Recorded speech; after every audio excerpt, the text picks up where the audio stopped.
अरे हाँ हाँ लाई, अभी लेकर आ रही हूँ। अरे सारे आटे तो खत्म हो गए, अब मैं रोटियाँ कैसे बनाऊँ? ये लीजिए गर्मा गर्म रोटी। हाँ, मुझे भी एक रोटी खानी है। तू ठहर, मैं अभी लेकर आती हूँ। रीमा रसोई की ओर बढ़ती है और जो एक रोटी उसने अपने लिए बचा कर रखी थी अपनी बेटी काव्या को दे देती है। अरे रीमा, तुमने तो खाना खा लिया ना?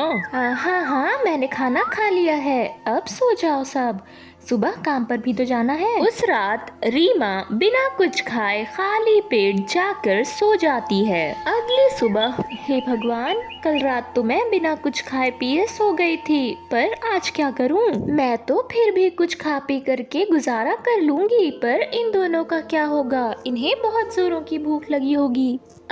सुनो जी, राशन खत्म हो गया है, थोड़ा बहुत आटा बचा हुआ है, तो मैं सोच रही हूँ उसकी एक दो रोटी बना देती हूँ, आधा तुम खा लेना और आधा काव्या खा लेगी।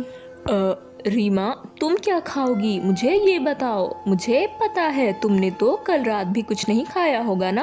अरे नहीं नहीं, कल रात तो मैंने खा लिया था। महेश जहाँ काम करता था वहाँ की मालकिन सेठ नूरा निहायती बदमाश और कंजूस औरत थी। अरे अब तुझे क्या काम है, फिर से पैसे मांगने आया है ना? मालकिन, हमारे यहाँ का राशन खत्म हो गया है, हम पर कृपा करो और मुझे कुछ पैसे दे दो। मेरी छोटी सी बच्ची है, उसने ना जाने कब से भरपेट कुछ नहीं खाया। ओफो, मैं तेरी चालाकी बहुत अच्छे से जानती हूँ। तेरा तो ये सब रोज का हो गया है, हर 10 दिन बाद तेरे घर का राशन ही खत्म हो जाता है। मालकिन, मैं आपके यहाँ बरसों से काम कर रहा हूँ, मैं झूठ नहीं बोलूँगा। अच्छा अच्छा, चल चल पकड़। वो उसे 10 रुपए का नोट पकड़ा देती है। 10 रुपए में भला आजकल कौन सा राशन आता है? महेश मुंह लटकाए वापस अपने घर चला जाता है। रीमा, आज भी हमें इसी तरह भूखा सोना होगा, क्योंकि आज भी मुझे कुछ नहीं मिला। अरे हम तो फिर भी भूखे सो जाएंगे, पर हमारी छोटी सी बच्ची का क्या होगा? हे भगवान, क्या किया था हम लोगों ने जो तू इस तरह हमें सजा दे रहा है? मम्मी, मुझे बहुत जोर से भूख लगी है, मेरा पेट दुख रहा है।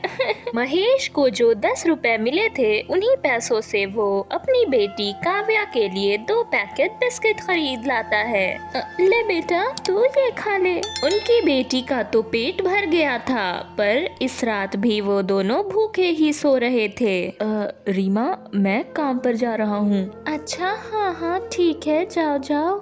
सुनो, अगर कुछ खाने को मिले तो जरूर ले आना, हमारी बेटी के लिए ही सही। महेश वहाँ से चला जाता है। आज उसे सचमुच दाल और रोटियाँ मिली थीं। मैं इसे जल्दी जल्दी ले जाकर रीमा को देता हूँ, वो बहुत खुश हो जाएगी। आज बहुत दिन बाद हम पेट भर के खाना खाएंगे। अरे वाह, दाल रोटी।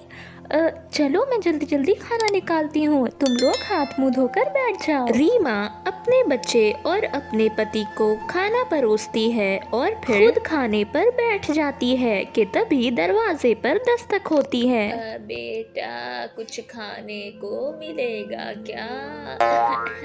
महेश झुंझलाकर कहता है। अरे नहीं मिलेगा खाने को, चलो भागो यहाँ से। जब खाने को बैठो तो खाने को मिलेगा क्या, खाने को मिलेगा क्या, पता नहीं कहाँ कहाँ से आ जाते हैं। अरे इस तरह से मत बोलो, जब हम खुद भूखे होते हैं तो हमें एहसास होता है कि दूसरे लोगों की भूख क्या मायने रखती है।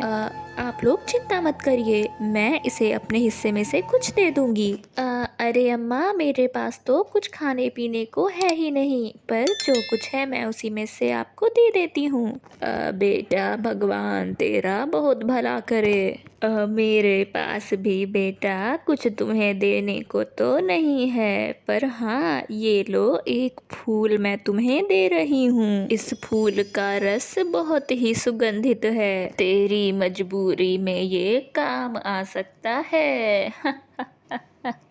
इसका क्या मतलब था? पर वाकई इसकी सुगंध तो बहुत अच्छी है। इसके बाद रीमा अपनी रसोई में जाती है और उस फूल को वहीं पर छोड़ देती है। उस फूल की सुगंध पूरे घर में फैल जाती है। रात को महेश की नींद अचानक खुलती है। रीमा, रीमा उठो, ये इतनी ज्यादा सुगंध कहाँ से आ रही है? क्या सुगंध आ रही है? कहाँ से सुगंध आ रही है। रीमा फटाफट से रसोई में जाती है और वहाँ जाकर वह देखती है, हे भगवान, ये क्या है। रीमा की रसोई का तो पूरा नक्शा ही बदल चुका था और तरह तरह के पकवान मेज पर सजे हुए थे। स्वागत है आप सभी का हमारी जादुई रसोई में। एक बार यहाँ का खाना खाकर देखो और फिर बिना खत्म हुए गैस पर रोटियां सेको। ना आटे खत्म होंगे ना सब्जियां, हर रोज खाओगे मीट, चिकन और मछलियाँ। रीमा को समझने में 1 मिनट ना लगी कि ये सब वह गुलाब के फूल का ही कमाल है जो उसे उस बूढ़ी अम्मा ने दिया था। वह शुक्रिया कहकर खाना खाने को बैठ जाते हैं और हर रोज मजेदार मजेदार खाने खाया करते हैं।